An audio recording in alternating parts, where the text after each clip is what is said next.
Okay, let's go. দেশ এবং দেশের বাইরে থেকে যে যেখান থেকে দেখছেন সবাইকে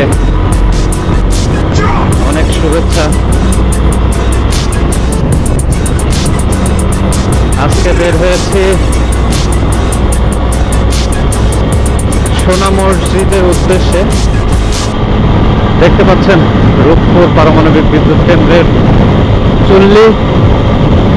এটা হচ্ছে লালন শাহ সেতু, আর এই পাশে হাজরিংস ব্রিজ, আর আমার সামনে আছে লোমান ভাই, সিরাজগঞ্জ বাইকিং কমিউনিটির বসের অ্যাডমিন লোমান ভাই। তার সাথে করে আজকে সোনা মসজিদের উদ্দেশ্যে, সাথে নৌকা আর যেগুলো স্পোর্ট আছে মোটামুটি চেষ্টা করবো কভার করার, বাকিটা আল্লাহর ইচ্ছা। তো সবাই সাথে থাকুন, দেখতে থাকুন।